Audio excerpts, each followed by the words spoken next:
1890s were the time when Ellen White wrote the most on education. 1891, they had a revival meeting, you might say, of Adventist educators in northern Michigan, but that was part of a larger movement in Adventism. In 1888, there was a re-emphasis on Christ and his righteousness and putting the Bible back at the center. And after those meetings, they had a series of meetings for the ministers to help them understand. And in 1891, they had a meeting in Harbor Springs in Michigan that helped the teachers understand where the Bible and Christianity fit into education. There was a convention in 1891 called the Harbor Springs Convention. And Ellen White at that time came to the convention, and she brought the theology of grace to the concepts of education.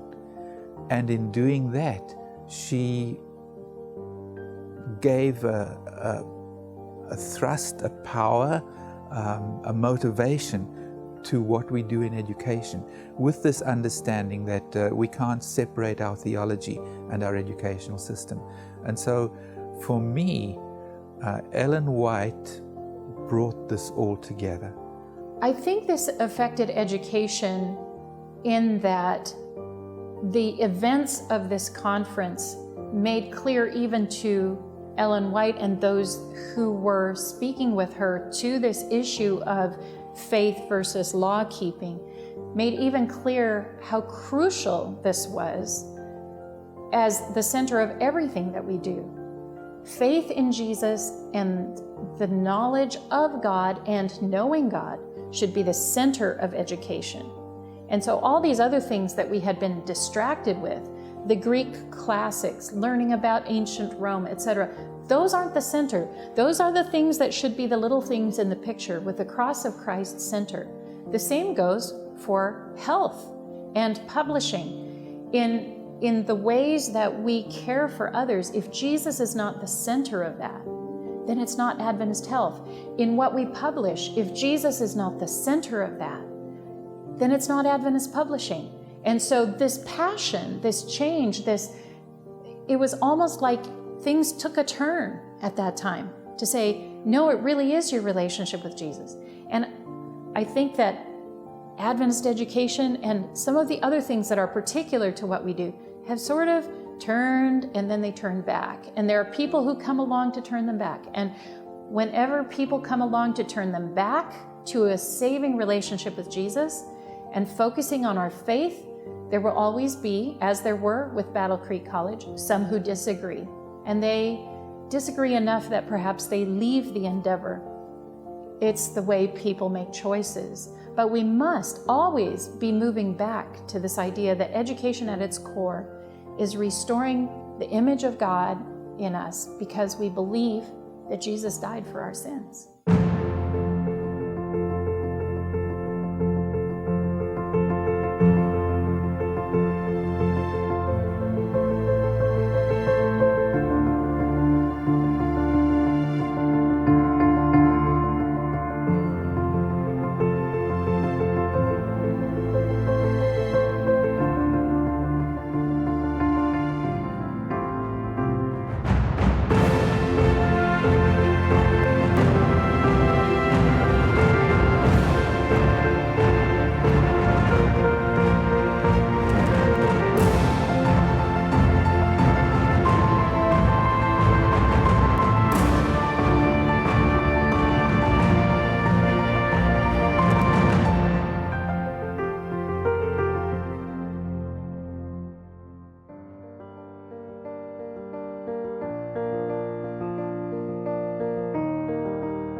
Apesar das primeiras iniciativas informais para estabelecer a educação adventista terem sido voltadas para o ensino primário, só após a inauguração das primeiras instituições de ensino superior, ressurgiu o interesse em que os pequenos também pudessem receber uma educação fundamentada na Palavra de Deus.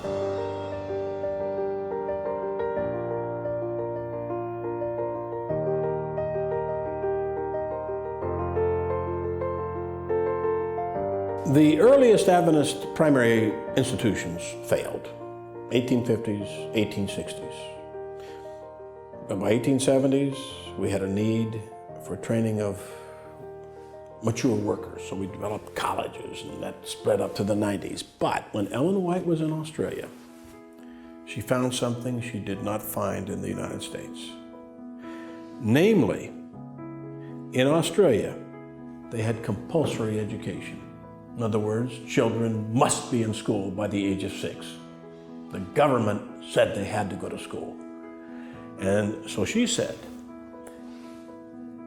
we ought to have primary schools where children can go to school in a Christian environment. And she wrote very specifically, where we have churches that have as few as 6 children, we ought to create a school. And here's where Sutherland McGann really did a good thing. They picked that up and they created Adventist schools all over the place. As a result of that conference, educational convention, there was a real spur by Sutherland, McGann, and others to get some of our college young people, and they tended to favor women, single women, out there into the local churches to start church schools. And the number of church schools just really spiked. Adventist schooling, elementary schooling, after 1895, the number of schools goes straight up. I mean, you got 16 in 1890, you got hundreds by 1900, and soon we had almost 1,000 by 1910. And so the number of schools, this is one of Ellen White's most successful counsels. Wherever you have a church with as few as 6 children, we should have a Christian school. O bonito das primeiras escolas adventistas espalhadas pelos Estados Unidos e em outros lugares é que, normalmente, a educação e a igreja caminhavam juntas. Então, não era um sistema educacional paralelo. Eram igrejas-escolas. Durante a semana, o lugar de cultos era usado com carteiras e onde se aprendia, se davam aulas. E no sábado, aquela mesma escola virava o lugar de adoração. Então, elas eram totalmente fundidas. Isso era bonito, é nossa escola e nossa igreja. Esse modelo de igreja-escola ou escola-igreja mostra o quão integrada a educação estava à vida religiosa da igreja. Quando se compreende que educar é resgatar, a escola é mais do que um centro de estudos. É um lugar de formação para a eternidade. Um estabelecimento em que se ensina uma educação que restaura, fortalece e nos conduz ao amanhã com esperança. Acreditando profundamente nisto, as igrejas estabeleceram um compromisso com a educação. Não sem dificuldade, não sem desafios, mas avançando firmes e confiando nos sábios conselhos concedidos por Deus. Nos sábios conselhos concedidos por Deus. The main challenge at first, there were some rather mundane hurdles to overcome. Funding. You know, how would we pay for the schools? Finding teachers, finding textbooks. So these were some, finding locations. These were some mundane considerations. But then there were ideological considerations. What should we teach?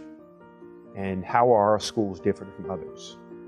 You might have already covered that our early schools were much like the other schools around them, the non-Adventist schools, in terms of they taught Latin, Greek, they taught the classics, they read from novels and things like that. And so Adventists had to develop a distinct type of pedagogy. If you look at the history of education in the United States at the time, there was a big argument about whether science was the knowledge of most worth, or whether it was the classics, or whether it was the skills to do a job.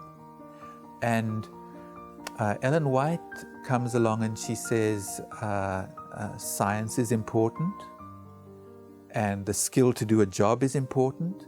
And so she doesn't see a battle and a war. She says some of the classical stuff is not so important, but even there she said we need to understand philosophy. We need to understand the way people think if we want to minister to them. So what Ellen White says, all of these things are important, but the most important thing, the real knowledge of most worth, is the knowledge of God, the experiential knowledge of God. And the way that we gain that experience is through His Word. So that's what she was trying to get us to do in our schools. And the challenge was that people didn't really understand this kind of an education. As Ellen White saw what was happening with the early Adventist schools, particularly with Battle Creek College, she saw that the teachers who went out to start schools had been trained at that college. And as that college was leaning more toward a secular approach to education, they were creating little models of themselves to go elsewhere. And she saw that this would not promote the knowledge of God. And so she was very concerned, and I think that's why she got so passionate about it. Because we're going down this wrong track. This wrong track is education. It's going to affect the future of our church. And so I must write about it. Where should it be going? How can we turn this ship another direction? It's the future of our church. Ellen White estava convencida do valor da educação. Sua estreita relação com Deus havia levado a compreender e agora se sentia responsável por explicar e orientar os educadores adventistas para o real conceito da verdadeira educação. Missão que, ao contrário de outras, levaria grande parte de seu ministério e da sua vida. A educação adventista tornou-se um dos conselhos mais difíceis de aceitar, compreender e aplicar para os pioneiros do seu tempo. At first, through the writings of Ellen White, we said, okay, we only want to teach from the Bible. This was the interpretation of Ellen White. Ellen White didn't say that, but there were some fanatics who said, we only want to have the Bible as a textbook. Even for things like biology and, let's say, math, and we only want to have the Bible. And so this was one extreme. And the other extreme was not to have the Bible at all, have the Latin classics and the Greek mythology and different things like that. And so one of the challenges was dealing with extremes. Another challenge was, finding out exactly what we wanted to teach. There were obviously many subjects that we could teach, but what were the most important, and how can we find people to teach those subjects? The early discussions in which Ellen White involved herself were not about the Bible as the textbook for every subject. She never advocated that. Interestingly enough, the early discussions had to do with Bible as a way to know God, but there was one other subject matter that got written about, and that was history. Because in knowing God, it's always about your story and my story. How do we know God? In which case, what happens with history? And the point that she made in terms of the subject or the discipline of history was, we must address the discipline of history in light of how has God been working through history? What decisions have people been making through history? The whole idea of the Great Controversy is a story of our history and our future and how God works in that. And that has to be a centerpiece of how we talk to students about history. But there are also some other things. We talk about the Bible as God's book, but we also talk about the nature as God's second book. And in Adventist education, we actually spend quite a bit of time on nature and how do we see God as He's revealed in nature. And it's very interesting. I was just reviewing some results from the Cognitive Genesis study that has been done recently from the Center for Research on Adventist Education right here at La Sierra University.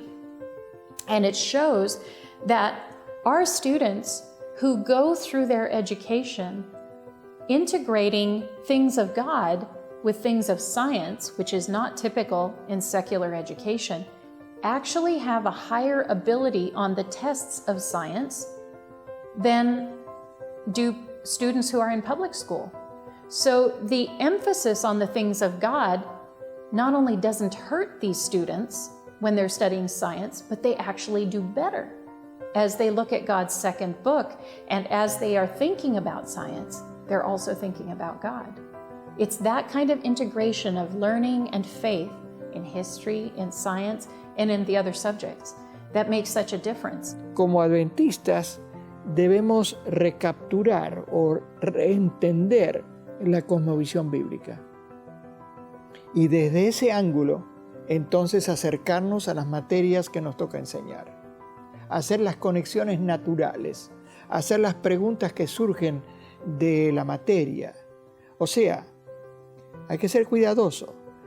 No convertir el aula de biología o de ciencias políticas en una arenga religiosa, un culto religioso.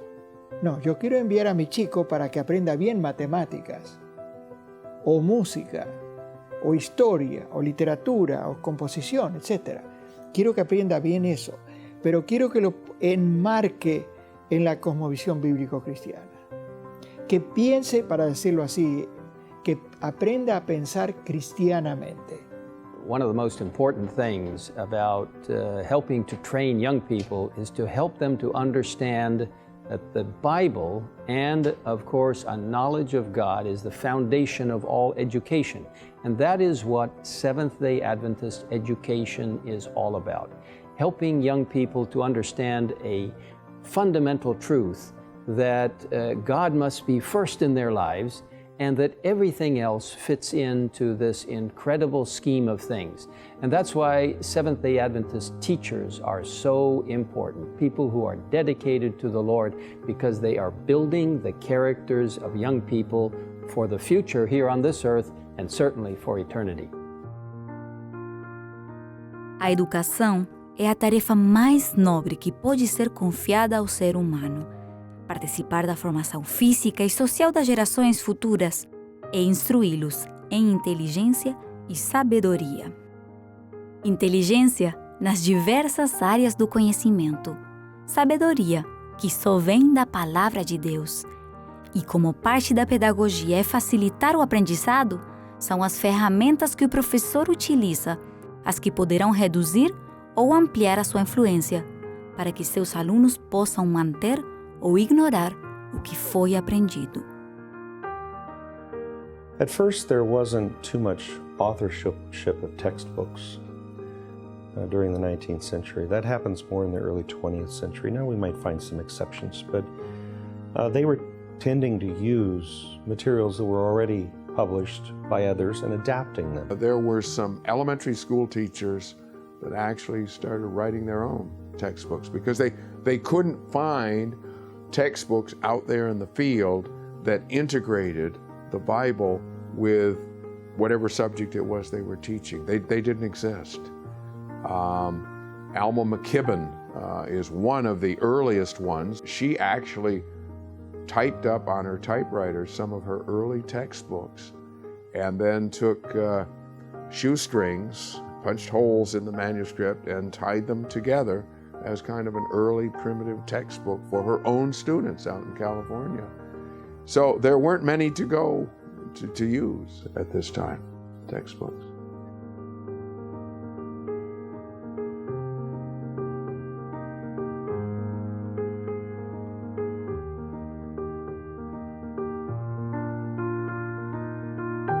When you come into the 20th century, you see more Adventist publications. I think a name that comes to my mind is W.W. Prescott. Of course, he came to Battle Creek College as well, and he's there during what's sometimes called the early golden years, after the Alexander McLaren debacle and that terrible problem that I mentioned. Soon thereafter, there's one other president in there or something.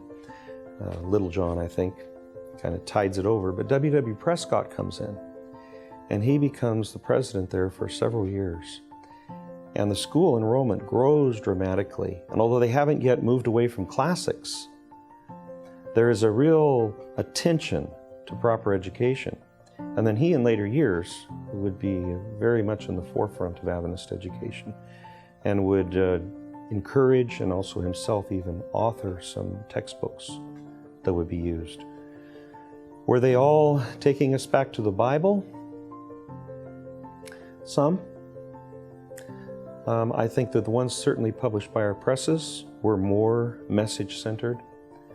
But this, I think, continued to be a little bit of a problem for us, to have the best, good educational publications, at least in the earliest 20th century.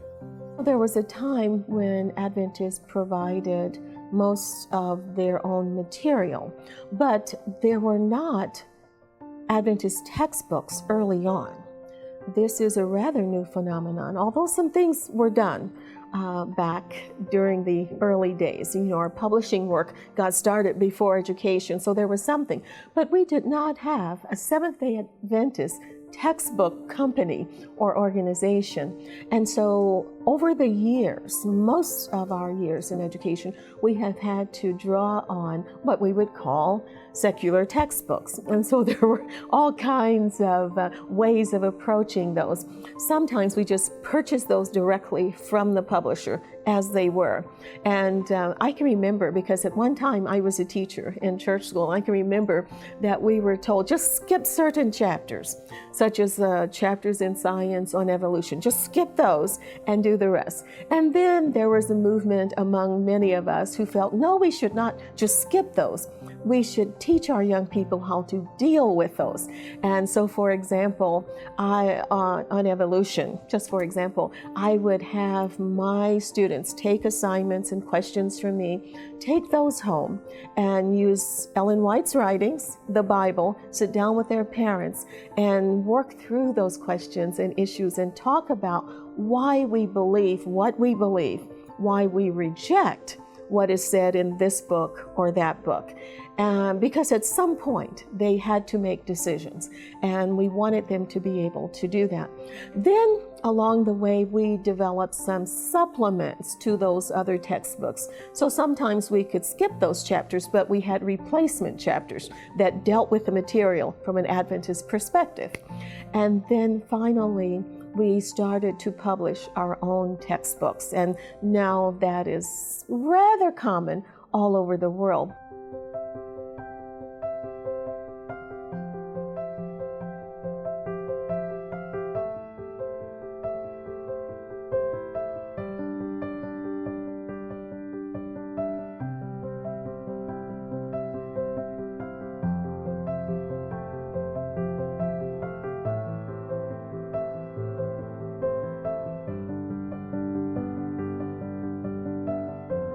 A intenção da educação adventista de compreender todos os níveis de formação educacional não se limitou só às instituições da América do Norte. Rapidamente, este desafio foi transmitido às demais instituições que começavam a surgir em outros lugares do mundo.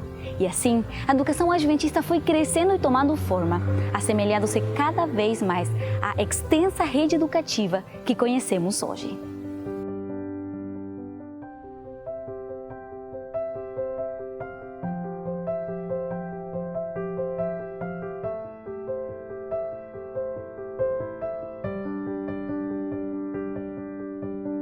La historia de la educación adventista, si la miramos hoy, en el siglo XXI, nosotros podemos aprender de los errores y de los aciertos. Creo que podemos aprender de los errores, tratar de no cometer los mismos. Y en ese sentido creo que tenemos un desafío muy grande en términos del currículo, de qué se estudia. Porque qué se estudia es como el menú que a uno le dan para comer. Es decir, si yo soy lo que como, yo también soy lo que me alimento mentalmente. Y un plan de estudios es como una receta de cocina. Si le ponemos mucho de esto y poco de esto otro, nos vamos a enfermar porque no está balanceado. Entonces, creo que ese es un aspecto que todavía es un desafío. para los educadores adventistas. One of the interesting things when we look at the history of how we developed our philosophy is that God didn't reveal everything all at once. A long time passed from 1844 to 1893 when together the Adventist educators said we need to have a Bible course every year, and this is going to define who we are.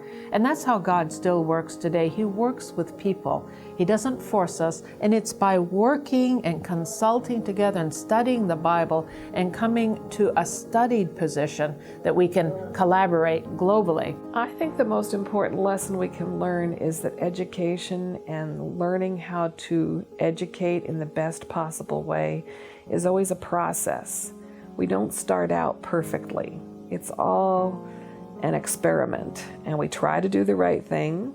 We try to study and figure out what the right ideas are.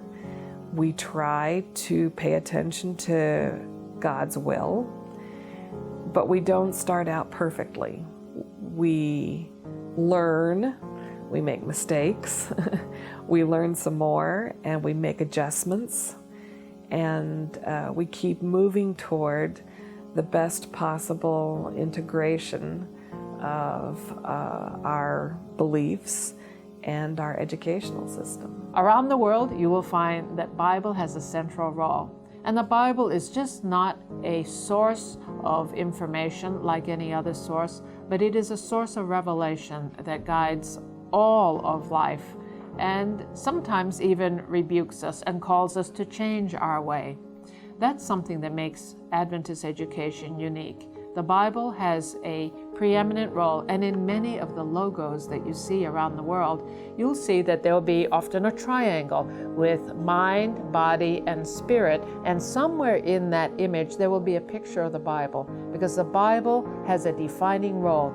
Everything that is done in Adventist education, whether it's the food that you eat in the cafeteria, the way the libraries are organized, and the types of books, all of that is seen through a biblical worldview that affects how we come to know what is true, how we come to know what is good and right behavior, ethical behavior, how we know what is beautiful even. That is also defined by a biblical worldview. Everything in Adventist education is working together to achieve one purpose, character development, to reflect the image of God completely, not just the mind, but completely in our students, and to prepare them for usefulness in this life and to prepare them for heaven ultimately.